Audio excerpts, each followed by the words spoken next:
Jadinya tuan-tuan, sampai kabar kepada kita bahawa tahun 2030 itu adalah tahun di mana kejatuhan ekonomi secara mendadak. Jadi kalau kita tidak buat persiapan bermula daripada sekarang, mungkin kita adalah orang-orang yang terkorban pada tahun itu. Ya, ekonomi pada waktu itu akan jatuh secara mendadak. Al-Quran mengajar kepada kita tentang berita bagaimana menghadapi situasi yang runcing, seperti mana yang ditunjukkan oleh Nabi Yusuf alaihissalam.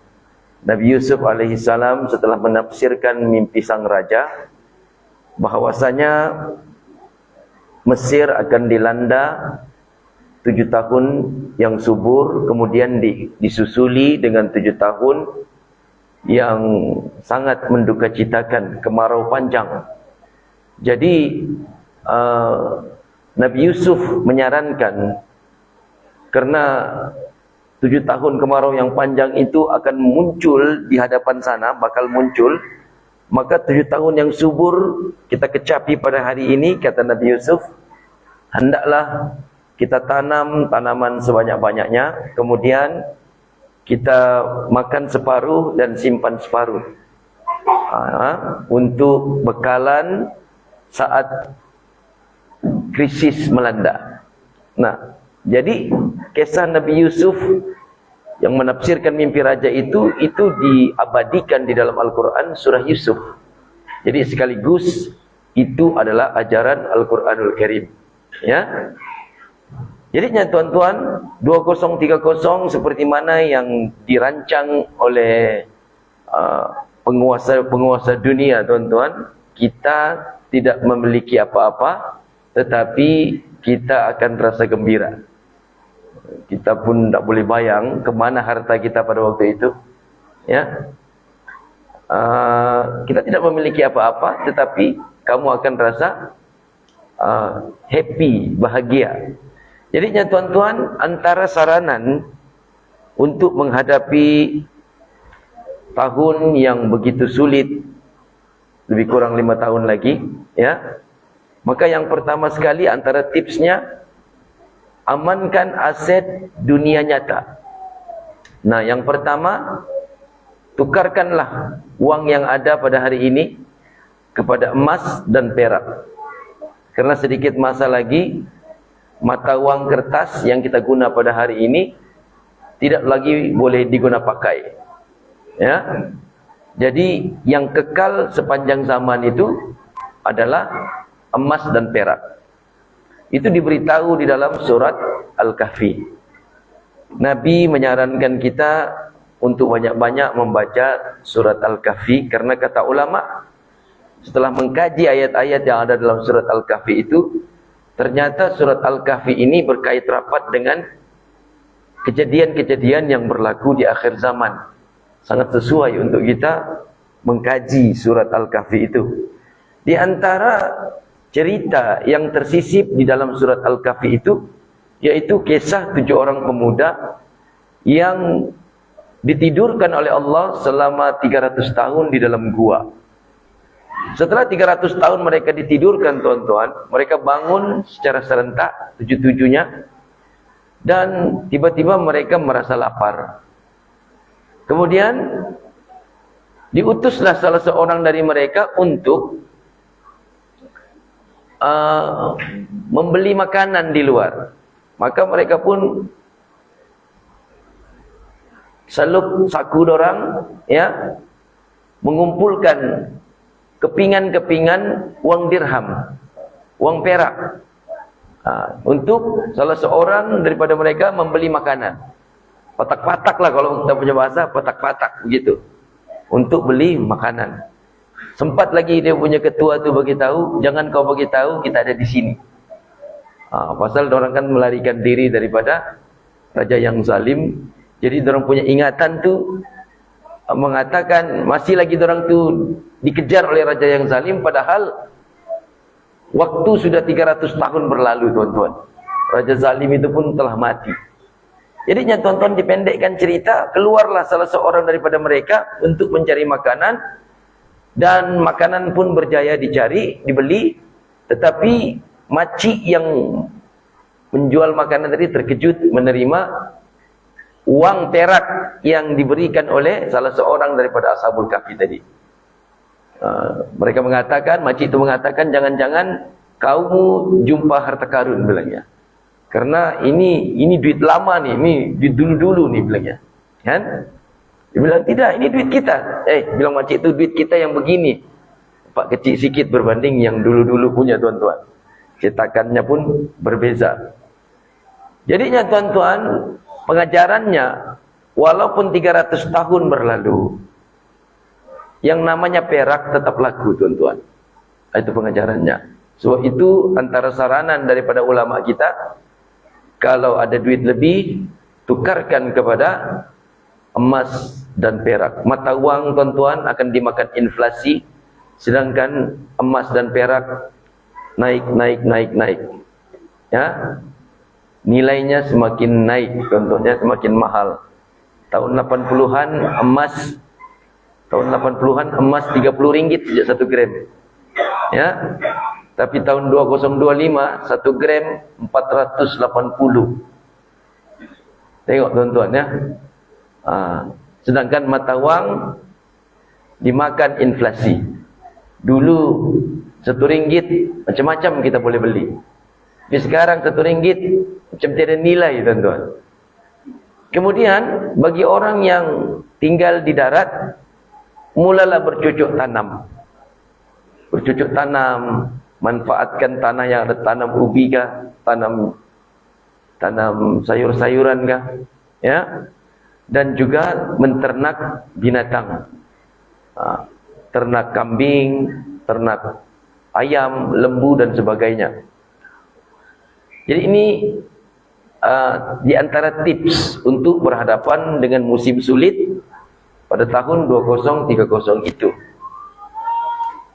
Sedangkan orang-orang yang kaya di dunia ini, tuan-tuan, mula mencari lahan tanah untuk bercocok tanam.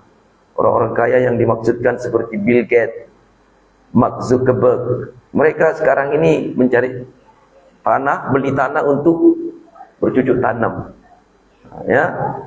Jadi kenapa kita yang tidak pula bersedia, tuan-tuan, orang pula yang lebih bersedia, ya? Bagi orang yang tinggal di laut, mungkin di bawah rumahnya itu laut, maka ada baiknya juga dia menyediakan pancing, jala, bubu, tombak. Mungkin kalau waktu surut bolehlah menombak sotong, lampu sulu jangan lupa.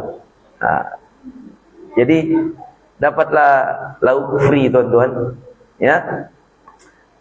Kemudian sediakan juga lah bot yang ada dayungnya. Jangan bot tidak ada dayung, ya. Kurang-kurangnya kalau tidak ada injin boleh juga lah berdayung, tuan-tuan, ya. Kemudian, tuan-tuan, sediakan juga tools, peralatan seperti tukul, pisau, kapak, parang, tali, cangkul, gergaji dan seumpamanya. Di waktu sulit, benda tu sangat berguna, tuan-tuan. Nenek moyang kita dulu, zaman tidak ada teknologi, benda-benda tu ada tu di rumah. Tukul, kampak, parang, ada di rumah, tuan-tuan. Zaman-zaman memasak bukan pakai gas, memasak pakai kayu api, kan? Ada kampak, belah-belah kayu, itu orang-orang dulu. Bolehlah memasak menggunakan kayu-kayu api. Cuma kalau kau bayangkan kau tidak ada parang, macam mana kau mau ambil kayu api di hutan, kan? Jadi benda ni aset yang perlu kita sediakan mulai dari sekarang. Jangan sudah kena krisis baru kau mau cari. Kedai tutup masa tu binasa kau, kan? Ibarat pepatah, sediakan payung sebelum hujan. Yang kedua, tuan-tuan, belajarlah ilmu kemahiran, ya. Kemahiran seperti membuat unggun api, kemahiran memotong kayu, memerangkap binatang, berdayung, berenang, menyelam, mendirikan kemah. Kemahiran-kemahiran begini, kemahiran survival ni sangat penting di waktu krisis itu mendatang. Ya, Nabi menyarankan kita sebaik-baik orang mukmin di akhir zaman yang membawa binatang ternaknya ke pergunungan. Di pergunungan yang ada orang itulah dia tinggal di sana, membuat kemah demi menyelamatkan dirinya, agamanya daripada fitnah. Itu saranan Nabi. Kalau kita tidak mau ikut saranan Nabi untuk tinggal di pergunungan, di hutan-hutan, hutan-hutan itu perlu kemahiran begini. Ya. Kalau kita tidak mau ikut, maka kita akan tinggal di tempat perumahan, kediaman yang pada waktu itu berada dalam keadaan huru-hara karena orang-orang akan berbunuhan sesama sendiri. Jadi sebaik-baik mukmin, kata Nabi, yang tidak terlibat dengan pembunuhan di kawasan perumahan, mereka mengasingkan diri di pergunungan. Karena tidak ada orang mau tinggal di sana, tuan-tuan. Tidak ada internet, tidak ada TV, tidak ada karan, air, dan semuanya tidak ada. Berharap dengan air hujan saja di gunung itu. Kemudian tuan-tuan, kita belajar juga tentang membuat obat-obatan daripada herba. Karena ketika krisis itu datang, mungkin obat sudah mahal ataupun susah mau dicari. Jadi bila kita ada ilmu perubatan tradisional berasaskan daun-daun herba, itu boleh jadi inisiatif untuk menyembuhkan penyakit. Ya. Karena kita aja yang tidak tahu, tuan-tuan, sebenarnya banyak pokok-pokok yang liar di hutan itu sebenarnya adalah obat, tuan-tuan. Ya. Contohnya yang ada buah macam bentuk love, dia boleh kau buka, terus ada bulat-bulat. Itu obat sebenarnya.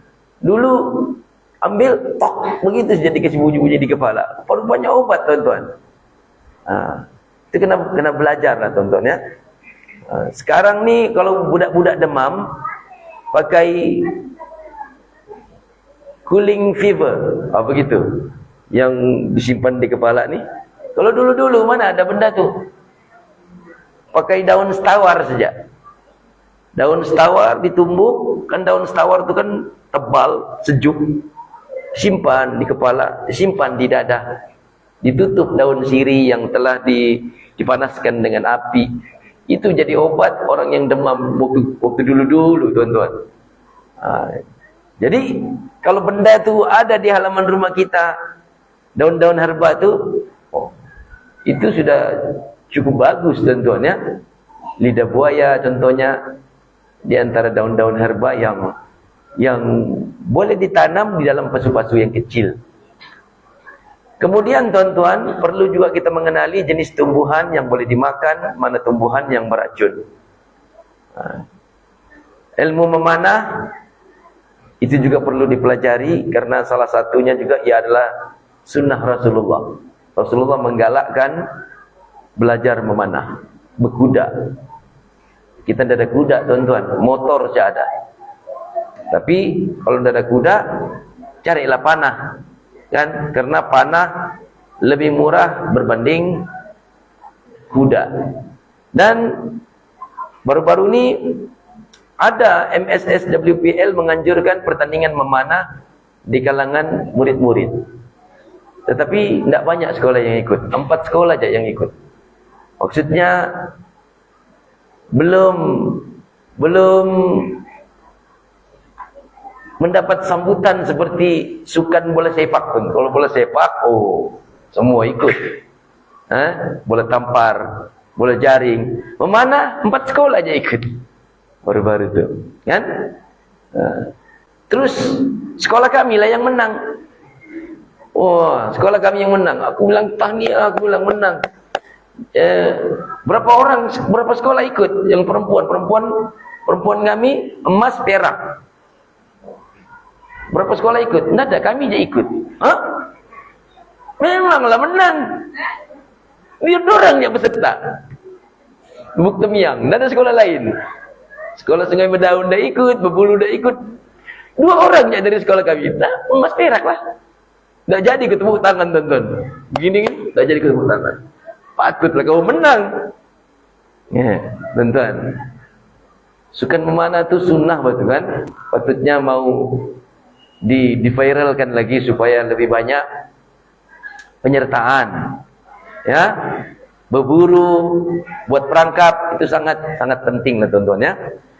Kemudian di antara tips untuk berhadapan dengan krisis itu, binalah tim sefikra.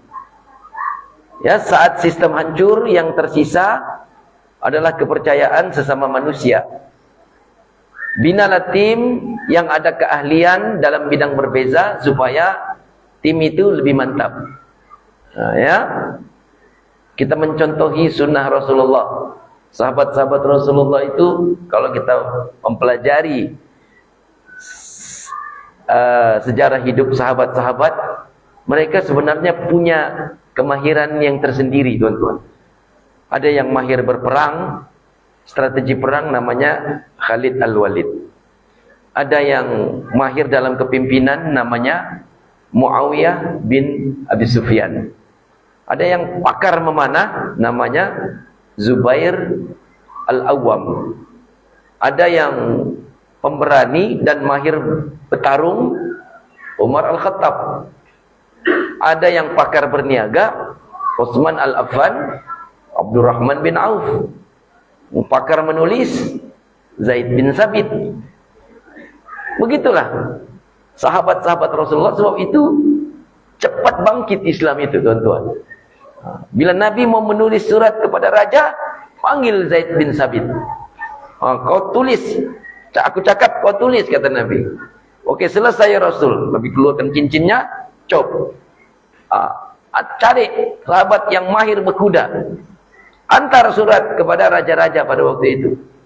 Bayangkan, tuan-tuan, kalau kita disuruh antar pakai kuda, aku rasa kudanya pusing-pusing di taman nih saja. Tidak ada mau pergi tempat lain, tuan-tuan. Pasal kita tidak pandai berkuda. Ya, silap-silap kuda tendang kita, tuan-tuan. Saudara kaum muslimin yang dirahmati Allah, dan bermulai daripada sekarang, jadilah anonim di dunia digital. Anonim itu maksudnya tanpa nama, tidak dikenal, ya, ataupun tiada nama. Jangan guna nama sebenar, karena zaman ke depan tu, ya, akan menggunakan ID digital sepenuhnya. Amat mudah kita didetek bila kita guna nama kita yang original, tuan-tuan. Gambar kita yang original. Kurang-kurangkanlah mempost gambar diri, keluarga, ya, gambar kejayaan. Kurang-kurangkanlah post.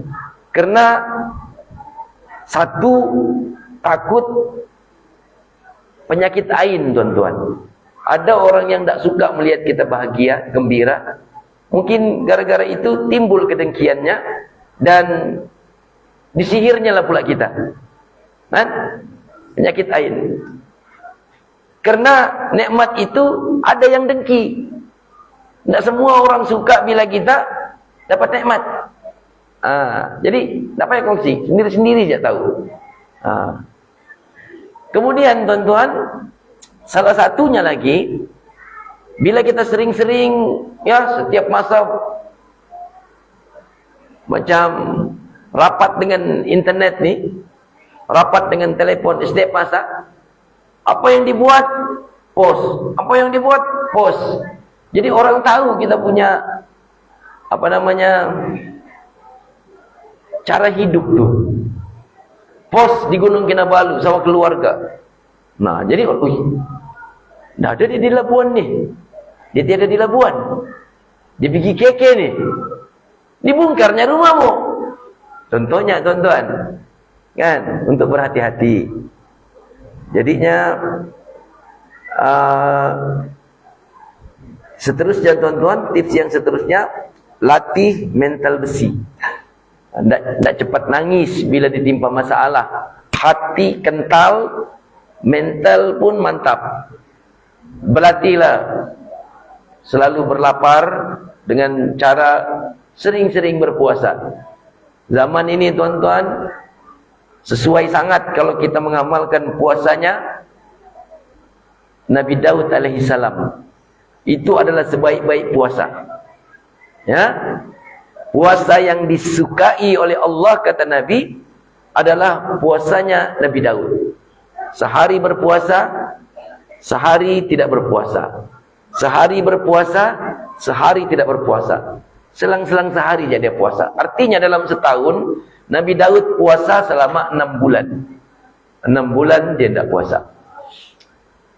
Dan Nabi Daud gara-gara puasa begitu, dia adalah Nabi yang paling kuat. Dia sehat dan kuat. Besi itu macam donat ya di tangannya, tuan-tuan. Itu Nabi Daud. Kalau kita belajar dia punya sejarah, besi lembut di tangan Nabi Daud. Bukankah dia selalu puasa, mesti dia lemah? Enggak. Bukan maksudnya puasa itu melemahkan. Tidak, kita aja tuh puasa lemah. Sebab kita jarang puasa. Kalau kita sering berpuasa, maka itulah ada sumber kekuatan. Kan? Nabi Muhammad dan sahabatnya semasa perang Badar, itu berlaku di bulan Ramadan. Tidak kalah orang menang. Kan? Jadi jangan kita jadikan puasa itu lemah. Begitu tuan-tuan ya. Kemudian tuan-tuan, buang sifat pemalas, buang sifat penakut, tidak cepat putus asa, bersyukur dengan apa yang ada, dan biasakan hidup menderita. Kita ni tuan-tuan kadang-kadang banyak tidak bersyukur, tuan-tuan. Contohnya kalau kenduri-kenduri, tuan-tuan ya, disediakan air mineral macam begini, ada yang besarnya lagi nih, yang begini, yang 500 liter, 500 mililiter. 500 mililiter. Itu kadang-kadang diminum sampai sini aja diminum, sampai dia punya garisan lambang nih. Sisanya dibuang aja. Iya, sisanya dibuang. Pernah ada keluarga kawin, jadi kami jadi EJK, kasih bersih-bersih lah, begitu. Macam sedih aku memungut botol-botol air tuh, kan? Masih banyak lagi isinya tuh, sedikit terong buang sudah. Ini kalau dibagi sama orang Palestina nih, bersyukur benar, diminum sampai titik terakhir. Kita dibuang sudah tuh, tuan-tuan. Ya, saya yakin dan percaya. Kalau air basuhan tangan kita hantar di Palestina, orang minum tuh, tuan-tuan. Sebab air basuhan tangan kita itu lebih baik berbanding air laut. Air laut itu macam mana kamu minum? Masin betul. Kan? Dorang sampai oleh karena ada air, dipotong oleh orang Israel, dorang minum air laut. Itu ada beritanya. Kalau disuruh buat pilihan, mana kau pilih? Air cuci tangan atau air laut? Air cuci tangan kita minum lagi. Walaupun ada bekas-bekas nasi-nasi di situ, minumlah. Nasi juga, bukan juga batu. Apalagi yang bersih begini. Kita banyak tak bersyukur, tuan-tuan. Jadi 5 tips yang saya kongsikan itu sebenarnya untuk supaya kita dapat bertahan di tahun 2030 yang dirancang supaya manusia hidup susah. Sengaja dirancang supaya manusia hidup susah. Kenapa mesti susah? Sebab yang merancang itu, dia begini sama Dajjal. Kata Dajjal, aku tidak mau keluar kalau manusia masih senang. Kalau manusia masih senang,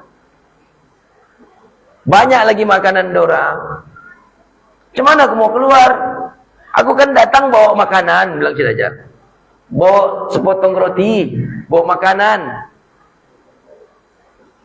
Jadi ketika aku datang, orang masih banyak makanan, mana orang mau mengagak aku? Begitulah dia punya pikiran.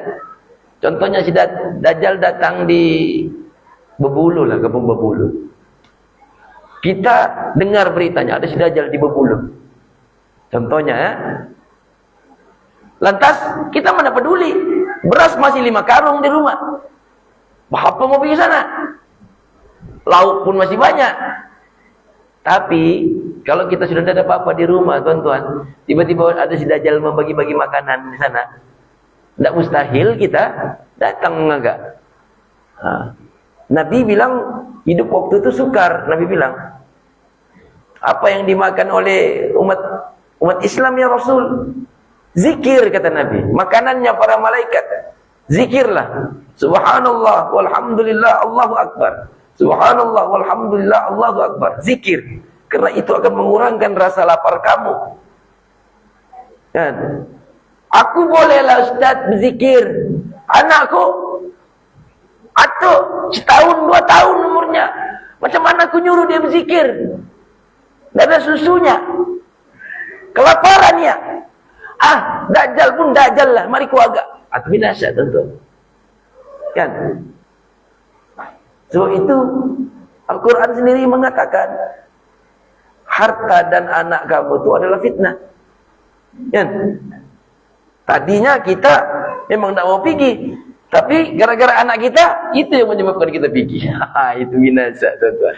Aku okey Ustaz, boleh aku berzikir. Anakku dan sudah aku boleh melihat dia macam mana. Paksalah aku, pergilah. Dajjal pun Dajjal lah. Nanti aku tipu je si Dajjal. Adakah kau mengaku aku sebagai Tuhanmu? Bilang si Dajjal. Siapa yang tak mengaku aku sebagai Tuhannya, aku tak bagi ni makanan-makanan ni, bantuan-bantuan ni. Oh, kau Tuhanku. Tapi bilang yuk dalam hati, bukan kau Tuhanku. Orang yang begini, kata Rasul, memang wujud di zaman Dajjal, dan Allah sama sekali tidak akan menerima imannya. Nah, binasa itu, tuan-tuan. Dan hari ini, tuan-tuan, orang yang mempunyai mental besi pada hari ini, orang yang saat krisis itu datang melanda, orang yang paling bisa beradaptasi dengannya hari ini adalah orang-orang Palestin, tuan-tuan.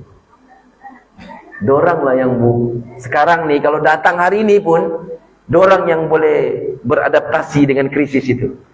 Yang terkejut, kita ni lah, yang biasa hidup senang. Karena orang-orang Palestin ini memang segala-galanya tidak ada, tuan-tuan.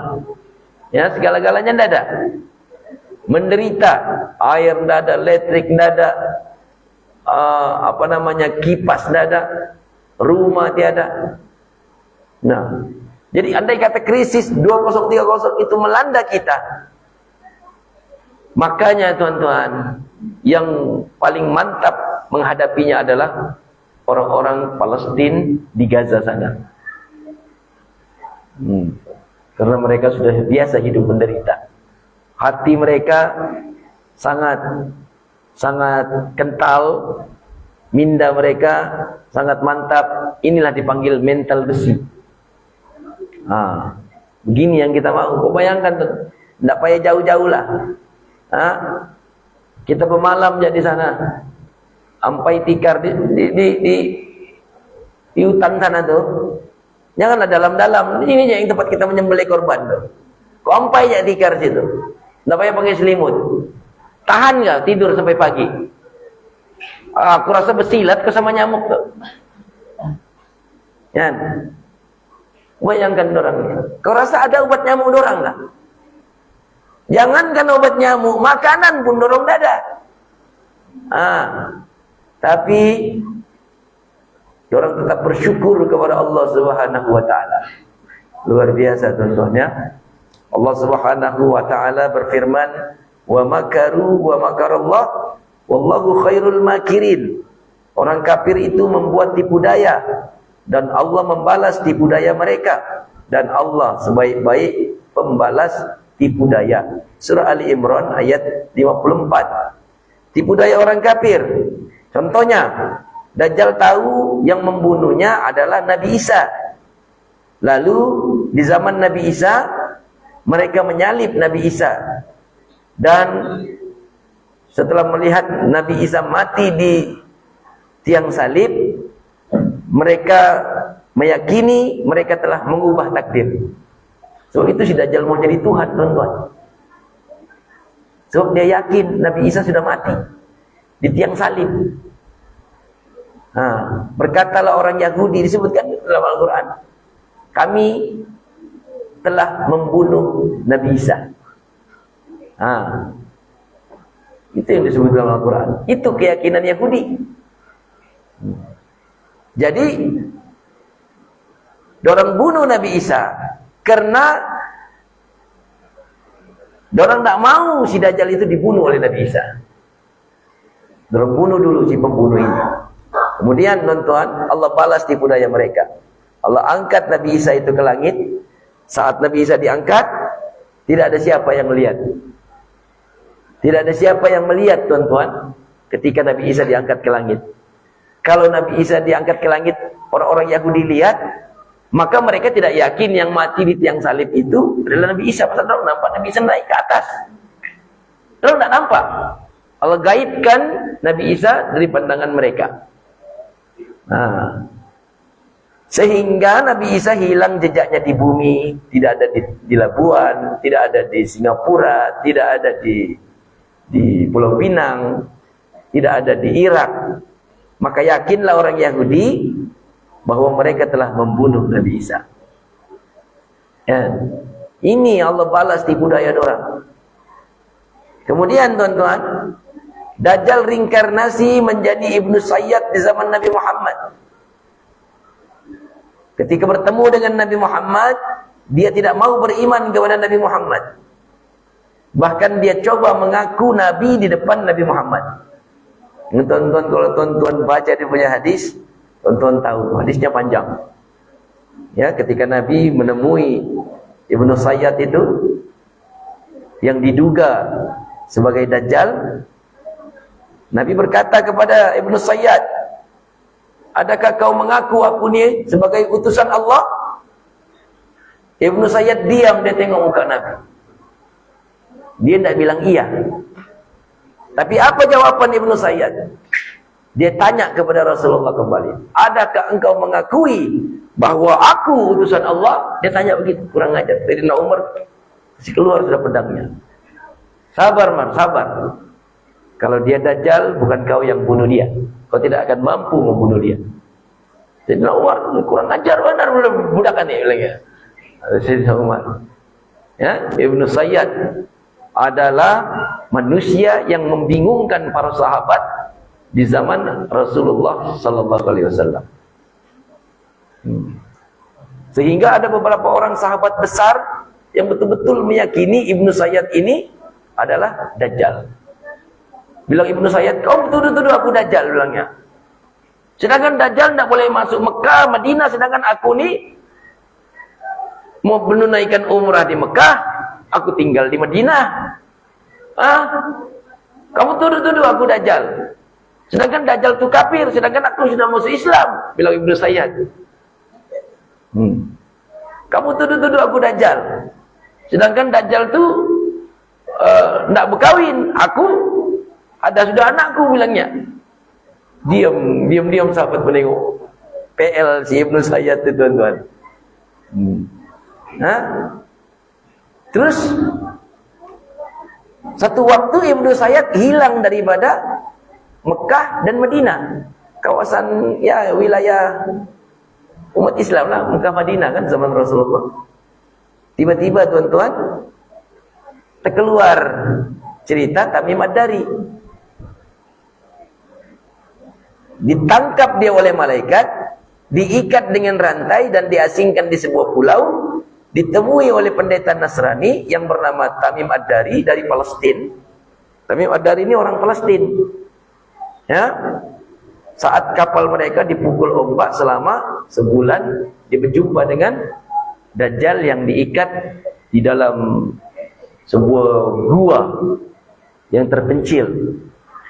Terus Tamim Ad-Dari ini setelah dia bertemu dengan Dajjal, adalah ceritanya panjang, ya.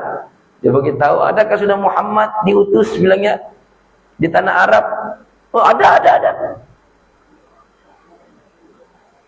Banyak gak pengikutnya? Padahal dia memang dia sudah jumpa Nabi Muhammad. Orang ajarnya itu. Banyak gak pengikutnya? Adalah juga pengikutnya, kata si Tamim. Si Tamim kan masa itu kan belum Islam, masih Kristen dia. Dia Nasrani, pendeta lagi Nasrani. Alangkah baiknya kalau mereka mengikut Muhammad. So itu dia pulang-pulang, si Tamim Ad-Dari ini pulang-pulang dia ke Palestina, terus dia pergi Madinah. Terus dia beriman kepada Rasulullah dan dia beritahu apa yang dia punya kisah bertemu dengan Dajjal. Terus Nabi naik ke mimbar dan beritahu hal yang dia dapat daripada kisah Tamim Ad-Dari. Nabi Muhammad pun geli hati menceritakannya kepada sahabat, karena apa yang selama ini disampaikan kepada sahabat ngam dengan apa yang disampaikan oleh Tamim Ad-Dari. Sedangkan Tamim Ad-Dari tidak pernah dijumpai oleh Rasulullah sebelumnya. Nabi Muhammad di Madinah, Tamim Ad-Dari di Palestina, jauh itu. Kenapa boleh teli? Aku bilangnya akan round seluruh dunia dan aku tidak boleh masuk Mekah dan Madinah, bilang Dajjal itu begitu sama Tamim Ad-Dari. Begitu juga yang diberitahu oleh Rasulullah. Kemudian Dajjal sebarkan fitnahnya melalui konco-konconya. Dajjal belum keluar, tuan-tuan, tapi fitnahnya hari ini kita sudah kena, tuan-tuan, fitnahnya. Ya. Dia menjadi penasehat kepada golongan elit bagaimana untuk menguasai dunia.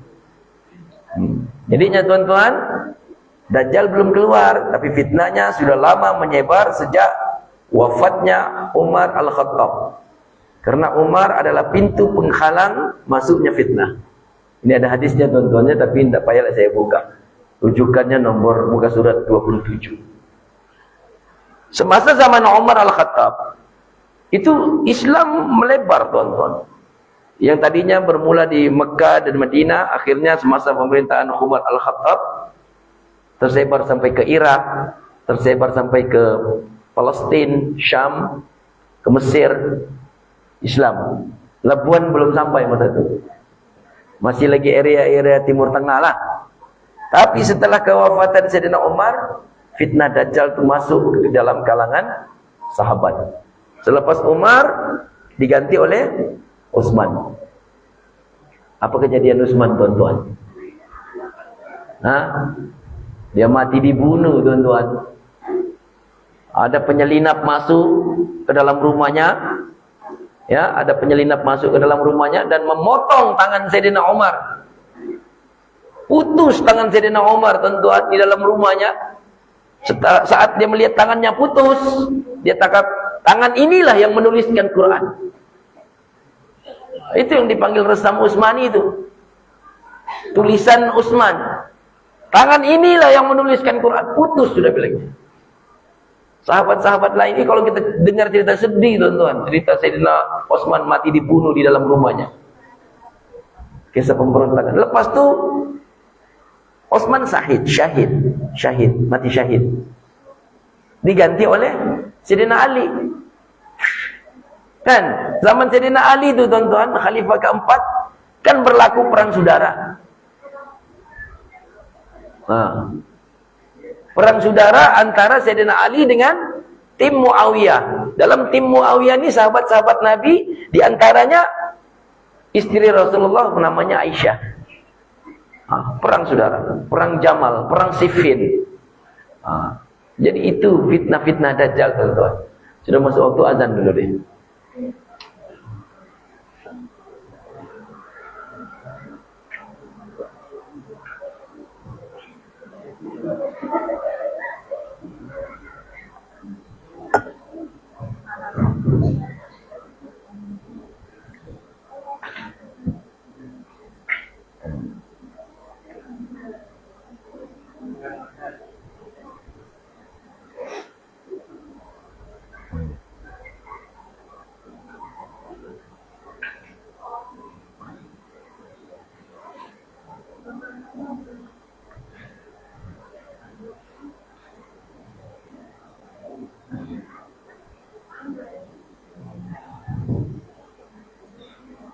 Allahu Akbar, Allahu Akbar, Allahu Akbar,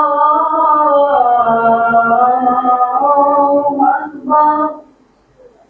أشهد أن لا إله إلا الله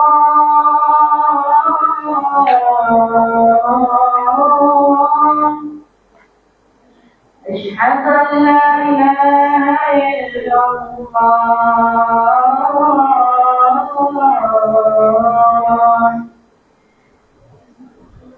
أشهد أن محمد رسول الله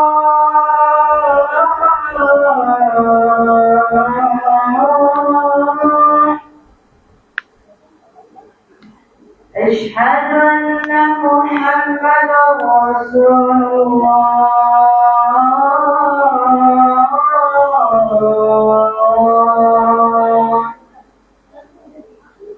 حي على الصلاة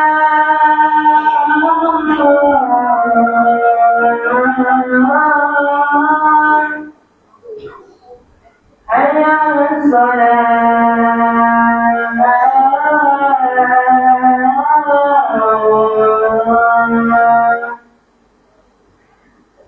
حي على الفلاح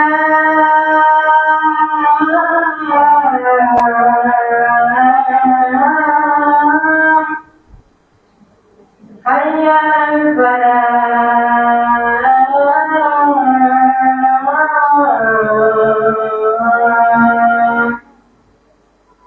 الله أكبر الله أكبر لا إله إلا الله لا إله إلا الله أتى سيدنا محمد الوسيلة والفضيلة وشر والدرجة العالية الرفيعة وبعث مقاما محمودا الذي وعدته إنك لا تخلف الميعاد أشهد أن لا إله إلا الله وحده لا شريك له وأشهد أن محمدا عبده ورسوله رضيت بالله ربا وبالإسلام دينا وبمحمد نبيا ورسولا.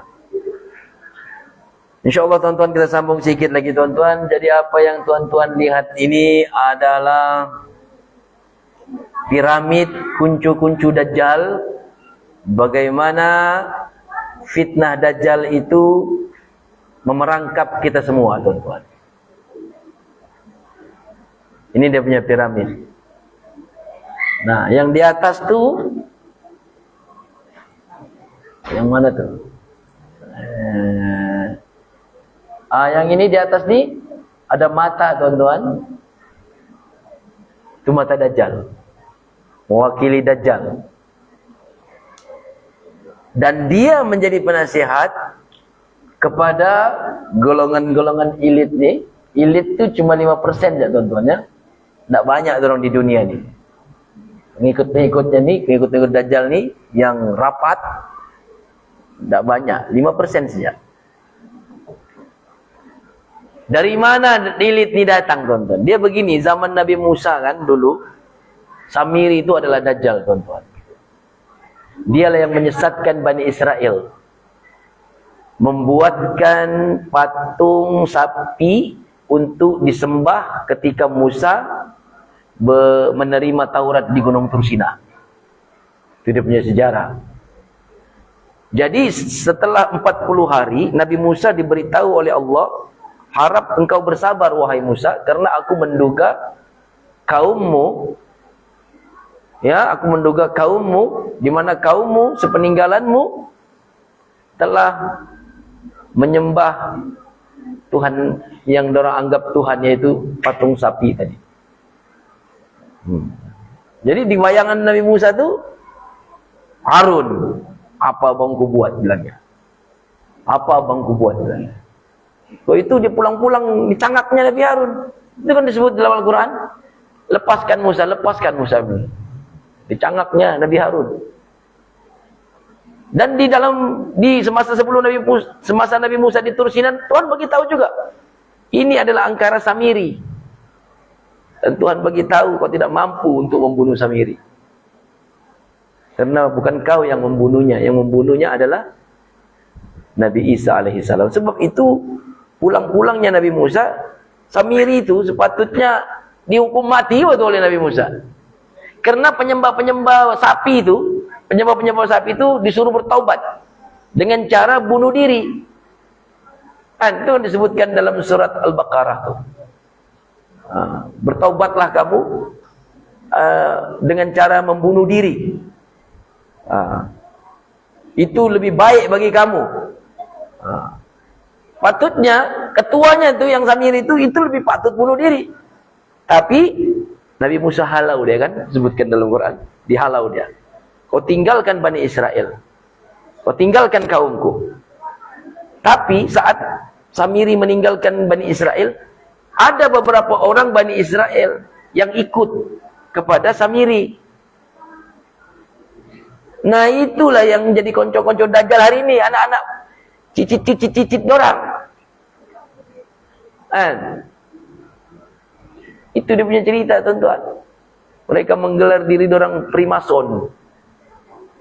Free, pembebasan, mason, tukang batu. Pembebasan tukang batu. Karena dulu di zaman Firaun, dorang kan jadi hamba abdi. Jadi tukang batu, bikin piramid. Itu ceritanya. Jadi Dajjal ini seorang manusia yang Allah panjangkan umurnya, sama macam iblis. Kalau iblis bangsa jin, kalau Dajjal bangsa manusia sama jin, gitu. Bergabung, tuan-tuan. Ya, itu kalau diulas lagi, kenapa bangsa manusia sama jin? Panjang lagi itu urusannya pula. Kita mau cek ini 5%. Lepas tu di bawah mereka, tuan-tuan, ada mandor. Mandor tu 25%. Seluruh dunia. Ya, 55% sejak elit ni di seluruh dunia, 25%-nya mandor. Untuk kontrol kambing-kambing di bawah ni, 70%. Kita ni lah kambing-kambing ni. Ya, ikut sistem dorang ni.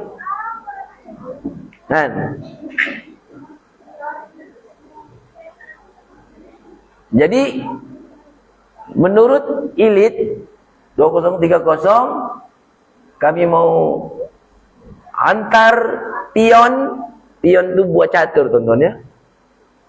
Pion ekonomi. Kalau 2020 dorang hantar pion kesehatan, 2030 dorang hantar pion ekonomi. Siaplah, kesehatan tempoh hari kena kita semua. 2020. Jangan pura-pura anda ingat apa 2020. Itu pion kesehatan, pion ekonomi 2030. Kita sudah kena dia punya sihirnya nih, tuan. Cara dorang menguasai dunia nih, tuan-tuan. Kita tengok. Beritahu. Media itu dorang punya. Education dorang punya. Education nih, tuan-tuan. Tahu kau, bila sekolah ditubuhkan dengan ada kurikulum yang standar. Tahun bila? Tahun 1902. Sebelum itu memang ada sekolah tapi tidak ada kurikulum standar. Dengan terciptanya yang tubuhkan siapa? Golongan elit. Tak payahlah aku sebut namanya, tuan-tuan. Tuan-tuan kaji sendirilah. Ya, saya tahu tapi tidak boleh sebut. Sebab saya tahu ceramah ni akan dihantar di internet. Dorang yang punya internet tu, orang punya tu, jaringan sosial tu. Dorang tahu. Jadinya, tuan-tuan, kau tidak dibenar untuk pandai. Kau tidak dibenar untuk pandai. Kalau kau pandai, kau akan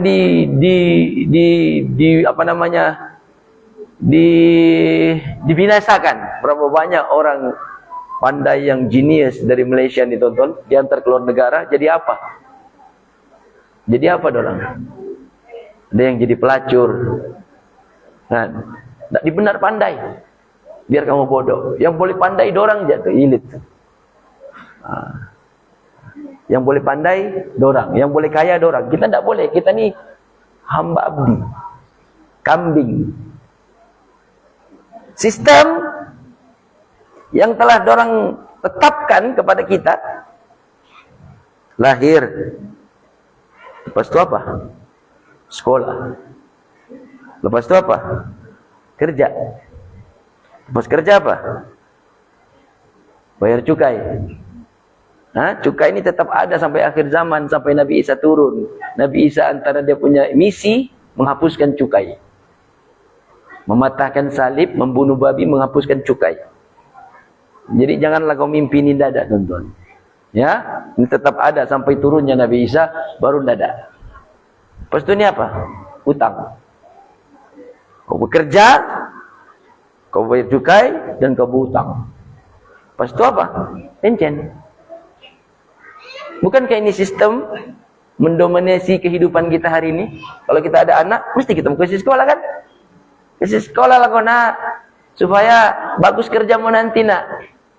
Soalnya anak mau kerja, itu cukai sama berhutang.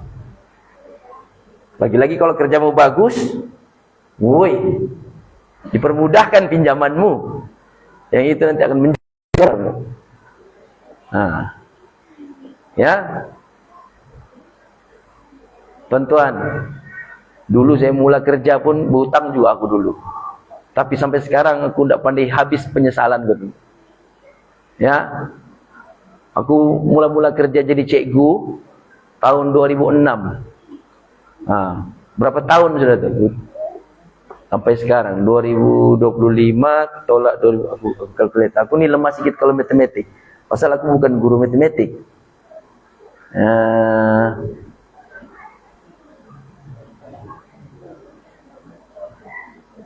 Kalkulator 2025 tolak 2006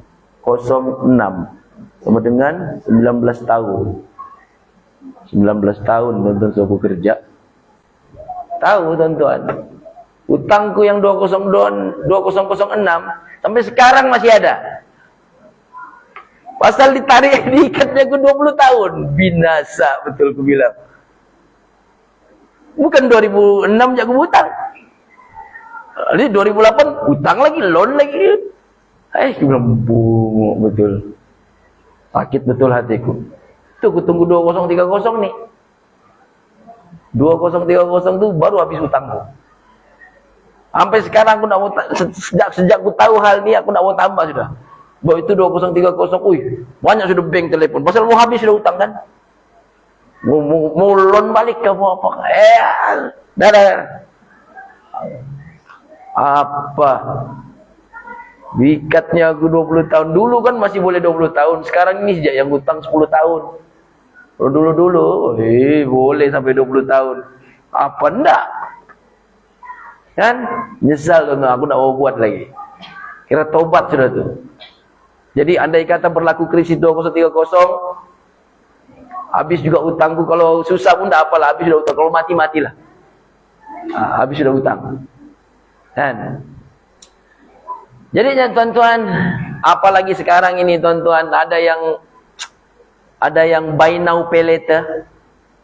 Itu binasa tu tuan-tuan. Itu perangkap, janganlah kau masuk di situ.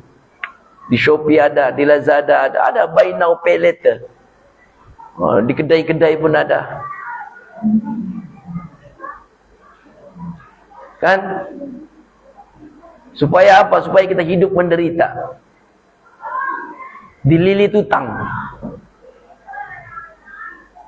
Bacalah, amalkan doa tu tuan-tuan.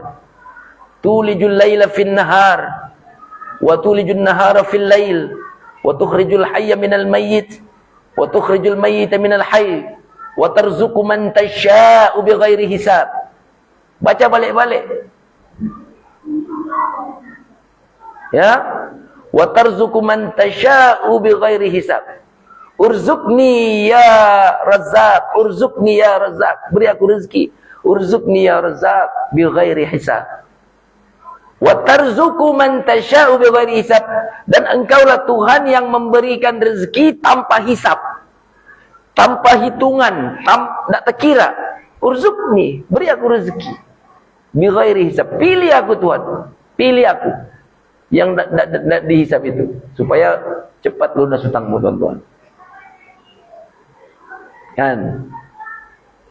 Bila lagi aku amal doa tu, Tuhan tutup pintu hatiku untuk berhutang. Begitu caranya untuk, karena Tuhan tu bila kau minta dilunaskan hutangmu, bukan turun duit dari langit untuk kasih lunas hutangmu, bukan. Tapi kau dibagi cara bagaimana kau melepas diri daripada lilitan hutang itu. Bukannya kau jumpa emas di belakang rumahmu, enggak. Kan? Kau sangka ini zaman apa? Zaman Nabi-Nabi kah? Ini bukan zaman Nabi-Nabi, tuan-tuan. Jadinya, tuan-tuan, kita lihat lagi nih yang ini. Ini dia punya pion, tuan-tuan. Ya, ini dia punya pion nih. Elite Global. Itu dia punya buah-buah catur tuh. Ada mandornya tuh di sana ya, 25%. Mandornya itu yang kerja-kerja di sini nih. Untuk mengantam kita sebagai orang awam. 2020 dia punya pion sudah pernah maju, dan 2030 pionnya akan dimajukan lagi, tapi yang dikenal sebagai ekonomi. Objektifnya kau tidak ada apa-apa, tapi kau happy. Macam mana itu, tuan-tuan? Menyewa kita tahun itu, tuan-tuan. Kalau kita tidak bersiap sedia dari sekarang dengan tips-tips yang ditunjukkan tadi, maka benda itu akan kita akan hanyutlah, tuan-tuan. Ustaz ni teori konspirasi lagi. Begitu kan, tuan-tuan? Teori konspirasi itu adalah tuduhan supaya orang tidak percaya dengan apa yang kita sampaikan. Teori konspirasi. Begitulah zaman Rasulullah. Rasulullah berdakwah, menyampaikan Islam, ajaran yang benar, dituduh gila, dituduh pendusta, dituduh penyihir. Supaya apa? Supaya orang yang dengar tuduhan itu, mereka menjauhi Rasulullah. Kan? Begitu aja tuh. Semua Nabi pun begitu. Jadi begitu juga orang yang menyampaikan kebenaran di akhir zaman ini, mereka akan dituduh dengan tuduhan yang sama. Pendusta, palatau, begitu istilahnya, palatau, hoax, teori konspirasi. Ya. Ingat, tuan-tuan, Nabi ada bersabda di akhir zaman nanti, orang yang benar akan didustakan, pendusta akan dibenarkan. Orang yang pengkhianat diberi amanah, orang yang amanah dikhianati. Bilang Nabi. Ada hadisnya tuh, tuan-tuan. Jadi sebagai ending kuliah kita malam ini, tuan-tuan, saya mau kasih tunjuk jalannya. Takdir ataupun qadar. Takdir ataupun qadar ini itu disebutkan dalam Al-Quran dan hadis. Kalau sudah disebutkan oleh Al-Quran dan hadis, maka itu adalah takdir, ketetapan. Pasti berlaku. Jadi yang kita mau tahu nih, kenapa dia berlaku? Asbabnya itu yang kita mau tahu. Macam mati kan? Mati itu takdir. Kita akan ditakdirnya semua mati. Cuma sebab apa kita mati? Ada orang mati sebab dia makan racun. Ada orang mati sebab eksiden. Sebabnya itu yang kita mau tahu. Ada orang mati mungkin sebab dibunuh. Kan? Itu. Jadinya, tuan-tuan, yang pertama, sunnah tadawul, penggiliran menguasai dunia.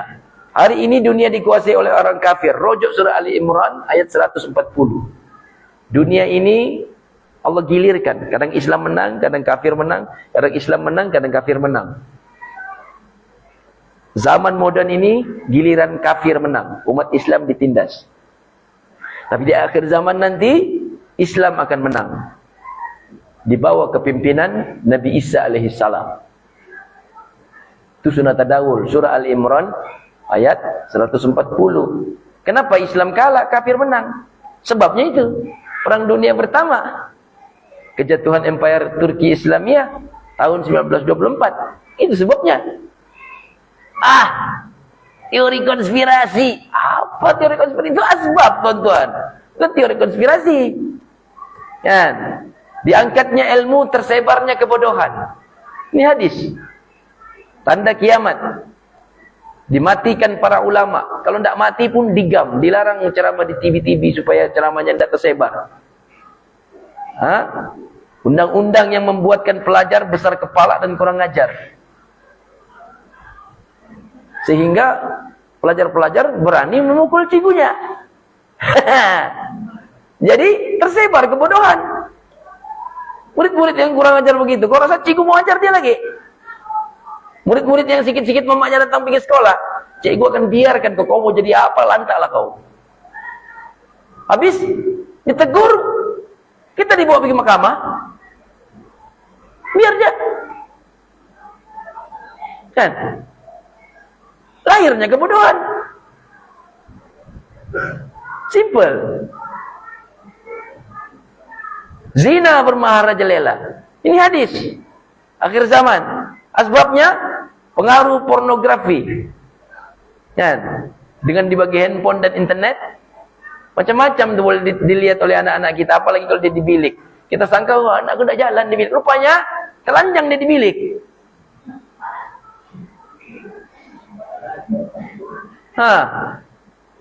Ada satu orang pengetua begitu, pening kepala Ustaz bilangnya. Telanjang Ustaz, live.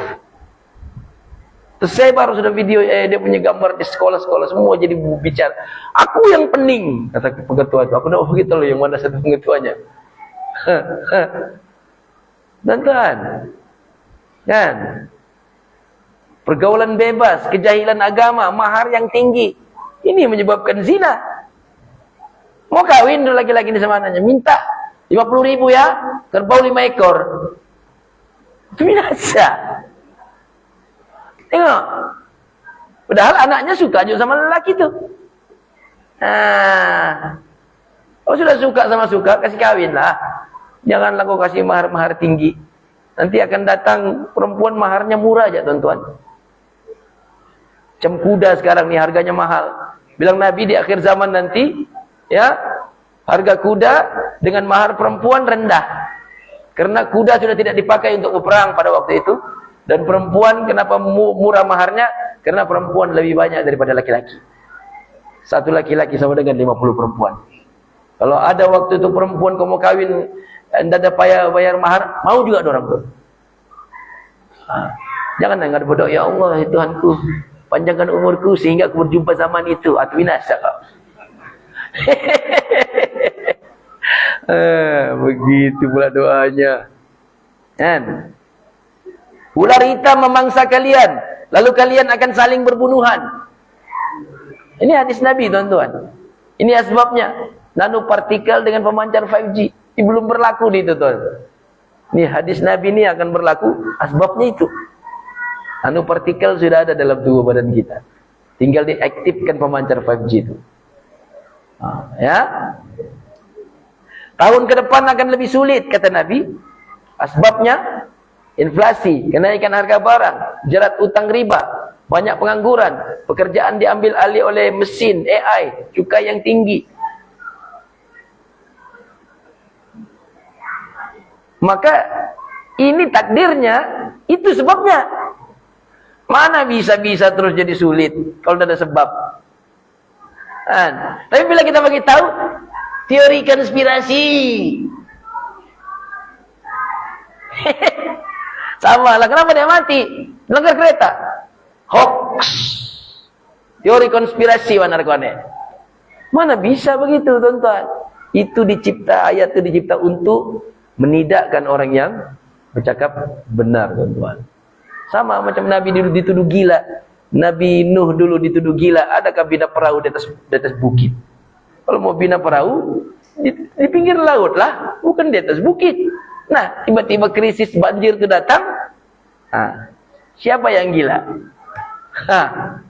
Sungai Furat memuntahkan segunung emas. Manusia berebut bawa cangkul dan karung. Berbondong-bondong manusia pergi ke Irak, tuan-tuan. Bawa cangkul sama karung. Sebabnya apa? Kejatuhan mata uang kertas, cashless, cyber attack. Itu sebabnya. Mata uang tak sudah digunakan pakai, cashless, pakai duit cashless, semua duit di dalam bank, tiba-tiba cyber attack. kena godam, hilang duitmu. Miskin tiap. Mau tak mau, mana ada lubang, sana ada emas. Oh, jom kita pergi sana. Dan kan Nabi larang, jangan pergi sana. Dan berlaku al-haraj, pembunuhan sesama karena terdesak untuk terus hidup. Sebabnya gara-gara cyber attack, orang kaya jadi miskin secara mendadak, hilang kewarasan akal. So itu berbunuhan sesama sendiri. Dan ini bukan teori konspirasi, ini asbab daripada takdir itu yang dinyatakan oleh Allah dalam Al-Quran, dinyatakan oleh Rasulullah dalam hadisnya tentang peristiwa-peristiwa akhir zaman. Itu takdir yang pasti berlaku.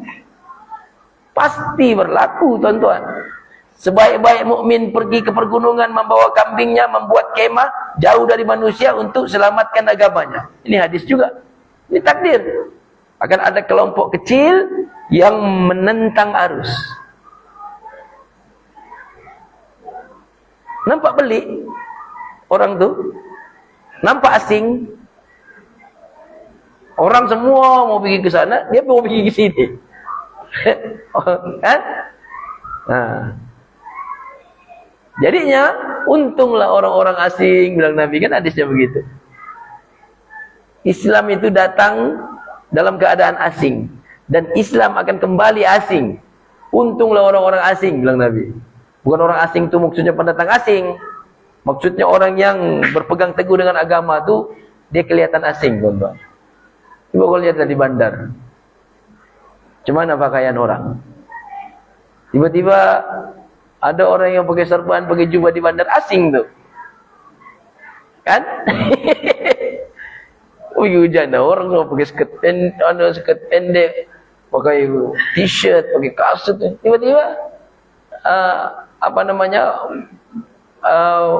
berjubah-jubah besar-besaran, ada kayu sugi di sini. Beli telepon. Orang tuh bilang Nabi, untung orang-orang asing karena mengamalkan sunnah. Begitu, tuan-tuan. Al-Mahdi dibaiat di Ka'bah oleh 313 orang mukmin. Itu hadis. Akan ada ulama yang sering mengkaji akhir zaman sehingga dapat mengecam sosok Al-Mahdi dan mengecam waktu dia keluar. Yang 313 orang ni, tuan-tuan, bukan orang Arab, bercampur-campur dari seluruh dunia. Itulah ulama-ulama yang sering mengkaji akhir zaman, mengetahui ciri-ciri Imam Mahdi dan tahu bila dia keluar. Jika kamu dengar peristiwa pembaiatan itu, bergegaslah ke sana walaupun terpaksa merangkak di atas salji. Ini hadis. Yang tidak bergabung dengan Imam Mahdi akan hadapi Dajjal dan hidup dalam keadaan sulit karena terkena sihir Dajjal. So itu Nabi bilang, bergegaslah ke sana walaupun kau merangkak di atas salji. Maksudnya walaupun susah, Pak. Terpaksa kau merangkak pergi ke sana di atas ais lagi. Pergi. Kena, kalau enggak kau hidup susah, tuan. Terkena sihir Dajjal. Silap-silap habis imanmu, digoda oleh si Dajjal. Itu yang Nabi tidak mau. Kan? Dajjal keluar daripada Isfahan, Iran dengan 70 ribu orang Yahudi. Iran negara yang tidak tunduk dengan tatanan dunia baru. So itu Dajjal sendiri yang akan mengajarnya. So itu Dajjal keluar dari Iran. Iran yang tidak berhutang dengan bank dunia. Dajjal sendiri turun ke sana. Tapi saat Dajjal sendiri mengatur Iran, kunco-kunconya binasa. Dajjal keluar dalam keadaan marah, berjalan terhoyong-hayang. Al-Mahdi menghancurkan konco-konco Dajjal, yaitu golongan elit, dalam perang besar yang berlangsung selama 6 tahun. Sebab itu dia marah, tuan-tuan. Dia keluar dalam keadaan marah. Sebab anak-anak buahnya yang selama ini mengatur dunia dikalahkan oleh Al-Mahdi. Itu asbabnya. Ini takdirnya. Itu asbabnya. Hoax. Itu binasa, tuan-tuan. 3 tahun kemarau sebelum Dajjal muncul ke dunia nyata. Kedua ini nyata. 3 tahun kemarau dulu. Itu kan semua kita tahu. Yang gabung dengan Al-Mahdi akan dapat tempias karomah Al-Mahdi. Yang jauh dengan Imam Mahdi akan hidup menderita dan kebuluran. Sebab itu bilang Nabi, bergegas kamu pergi ke sana. Sebab sebelum Dajjal muncul 3 tahun itu kemarau. Sehingga tidak ada tanaman pun yang tumbuh di atas muka bumi. Tidak ada binatang ternak pun yang akan hidup di atas muka bumi pada waktu itu. 3 tahun Pak kemarau itu. Bukannya 5 hari. 3 tahun. Kan? Jadi siapa yang gabung dengan Imam Mahdi, kau akan terkena tempias karomahnya. Kan? Ada, aku dengar siapa yang bercakap itu bilangnya, karomah di Semenanjung tu ada wali punya telaga tak pandai kering sampai sekarang, itu baru wali. Ini Imam Mahdi raja segala wali. Kau sangka dia ada karomah, kata tu. Ya, keajaiban itu berlaku lagi kembali, mungkin akan berlaku kembali seperti mana Nabi Musa dan Nabi Isa menerima makanan dari langit, manna dan salwa yang diberikan kepada Bani Israel. Kenapa diberikan kepada Bani Israel? Karena bersama mereka ada orang yang Allah cintai. Imam Mahdi siapa? Tidak dicintai oleh Allah. Allah ubah dia dalam satu malam. Sehingga dia menjadi orang yang disabdakan oleh baginda Rasul sallallahu alaihi wasallam. Dajjal kehilangan kuasa di Madinah. Membunuh pemuda sebaik-baik manusia. Ya. Dajjal kehilangan kuasanya di Madinah, tuan-tuan. Dia membunuh pemuda yang dikatakan oleh Nabi sebaik-baik manusia, sebaik-baik orang beriman pada waktu itu. Viral, bayi ajaib lahir tahun 2004. Ini. Dan tuan-tuan, viral di tanah Arab satu berita. Ada satu orang bayi yang lahir dalam kereta, tidak sempat sampai ke hospital. Jadi di situ ada pemandu, neneknya sama ibu yang mengandung tadi. Keluar anaknya itu daripada perut mamanya, terus bayi itu bercakap, tuan-tuan. Ini berita viral di tanah Arab lah. Berlaku tahun 2004 yang lalu. Asyhadu an la ilaha illallah wa asyhadu anna Muhammadar Rasulullah. Dia cakap Arab lah. Aku adalah bayi yang akan aku adalah pemuda yang akan dibunuh oleh Dajjal. Setelah dia membunuh aku, dia akan kehilangan kuasanya. Kata budak tu yang bayi baru lahir. Setelah itu dia jadi bayi biasa, tuan-tuan. Tak pandai bercakap, kau tampar-tampar ibunya, nangis, tak pandai bercakap sudah. Setelah itu heboh, viral berita tu di negara Arab. Terus ulama-ulama stop, jangan sebarkan berita ni. Dijaga oleh ulama, dibesarkan. Mana-mana pakai topeng budak tu. Pakai lilitan macam Abu Ubaidah tu, bukan pakai topeng, pakai lilitan sarban tu. Supaya nanti ada ejen-ejen elit tahu, dibunuh tu. Gitu kan perangai orang. 2004 tu. 2004 berapa tahun tu? 20 tahun lebih tu. Aku kerja 2006, 19 tahun. 21 dah umurnya. Umurnya 21, pemuda bilang Nabi. Bukannya orang tua. Ngamlah tu kalau Dajjal muncul sekarang. Masih muda tu budak tu. 21 umurnya. Kan? Jadinya tuan-tuan, Dajjal itu kehilangan kuasa di Madinah, membunuh pemuda sebaik-baik manusia. Saya setuju tuan-tuan hadisnya ya. Hadisnya di situ 864. 864. Download. Ini hadisnya tuan-tuan. Ini kitabnya.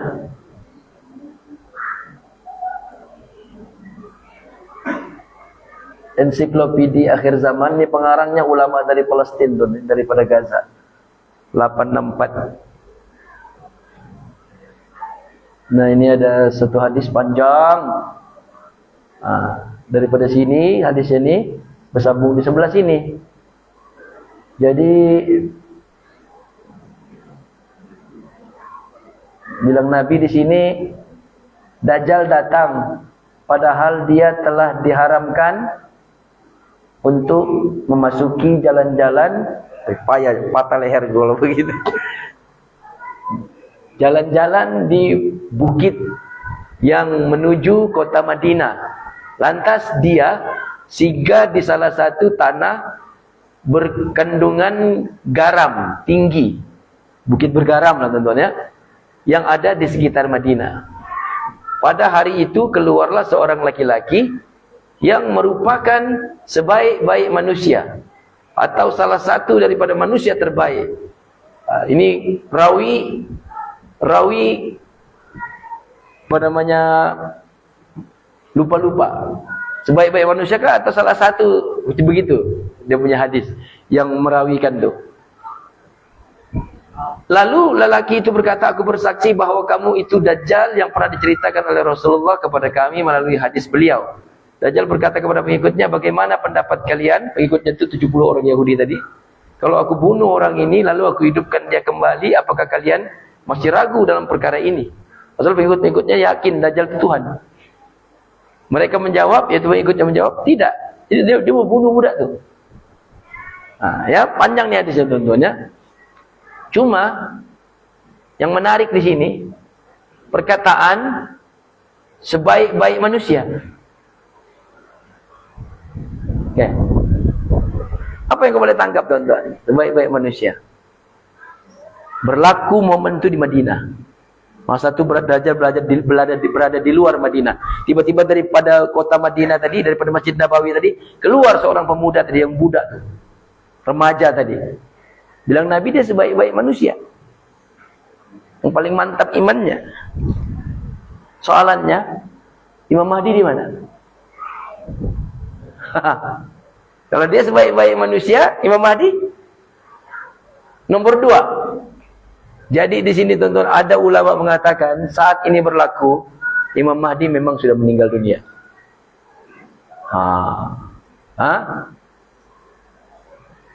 Sebab itu tuan-tuan, manusia lari berkeliaran ketika mendengar Dajjal menuju ke Syam.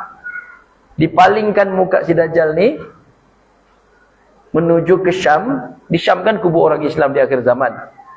Lalu bertemu dengan Nabi Isa dan dia dibunuh di Palestina. Jadi ajal, asbab dan lokasi kematian mendorong makhluk menuju takdirnya. Tuan-tuan, kalau kita ditakdirkan oleh Tuhan mati di Sabah misalnya, walaupun hari ini kita di Labuan, akan ada yang memaksa kita untuk pergi ke Sabah. Ada sebab, jom kita pergi Sabah, terus kau pergi Sabah, matilah kau di sana. Tak mungkin bila takdirmu mati di Sabah, kau mati di Labuan. Tak. Begitulah Dajjal. Dia ada di Madinah, tapi dipalingkan mukanya. 876. Mari kita lihat contohnya hadisnya yang tadi juga. 876.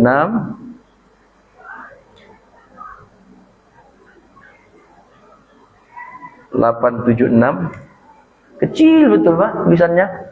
Macam aku pun rabun melihat ini. Oh, boleh kasih besar. Al-Masih datang dari timur, tujuannya adalah Madinah, sampai dia berhenti di balik gunung Uhud, kemudian malaikat memalingkan wajahnya ke arah Syam. Di sanalah dia binasa. Dia dipalingkan dia ke negeri Syam. Ya. Lepas tu tuan-tuan,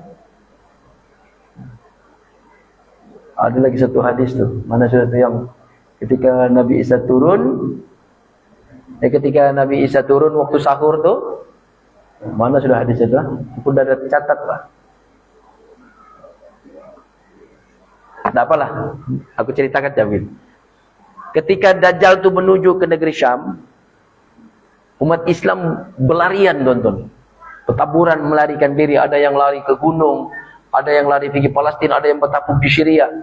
Nabi Isa kan turun dari langit, dibawa oleh malaikat, mau landing di Masjid Al-Umawi Syria. Dinampaknya umat Islam dari atas itu berlarian. Umat Islam dari atas berlari. Woi, kemana kamu lari nih? Kenapa kamu lari? Nabi Isa tegur dari atas. Maka orang-orang yang berlari itu, disebutkan dalam hadis itu, bilangnya, kami takut Dajjal. Kenapa kamu takut sama orang buruk tuh bilangnya? Cuman kami tidak takut. Dia itu kan jin. Oh begitu, bilang apa namanya, orang-orang Islam pada waktu. Dia itu kan jin, manusia, berbangsa jin. Maksudnya itu aku bilang, Dajjal itu bangsa manusia dan jin. Oke? Jadinya soalannya, kenapa orang Islam melarikan diri pada waktu itu? Melarikan diri. Sebabnya, tidak ada sudah pemimpin dorang, tuan-tuan. Tidak ada sudah pemimpin dorang. So itu aku bilang, Imam Mahdi boleh jadi masa itu dia sudah meninggal dunia. So, itu, kalau ada pemimpinnya, kenapa kamu lari? Kamu tapuk jadi belakang bosmu. Tapi tidak ada momen Imam Mahdi berlawan dengan Dajjal, tidak ada. Ada momen Nabi Isa turun di masjid Menara Putih itu, tiba-tiba mau sembahyang subuh, terus imamnya tu menyuruh Nabi Isa untuk jadi imam. Tapi bilang Nabi Isa, kaulah, qomat tadi itu untuk kau, bilangnya. Jadi kaulah yang memimpin. Ulama ada yang mengatakan itulah Imam Mahdi. Itulah Imam Mahdi. Tapi dalam hadis tidak ada satu pun yang menyebutkan itu Imam Mahdi. Tidak ada sebutan Al-Imam Al-Mahdi ataupun Al-Mahdi, pemimpin solat. Tapi Nabi sebut pemuda soleh. Pemuda soleh. Amir, pemimpin. Mungkin setelah meninggalnya Imam Mahdi akan ada pemimpin yang lain. Sebab tidak boleh dua pemimpin tuan dalam Islam, tidak boleh. Sebab nanti pecah. Satu tim Imam Mahdi, satu tim Isa, pecah. Satu je pemimpin. Ketika Nabi Muhammad memimpin, mana ada Abu Bakar jadi pemimpin lagi. Nabi Muhammad meninggal, baru Abu Bakar naik. Abu Bakar meninggal, baru Umar naik. Tak boleh dua. Kan? Nanti satu bilang A, satu bilang B. Yang mana kamu ikut? Itu binasa tuh. Jadi di situ. Ya. Jadi sampai situ dulu perkongsian kita, tuan-tuan. Sekian. Assalamualaikum warahmatullahi wabarakatuh.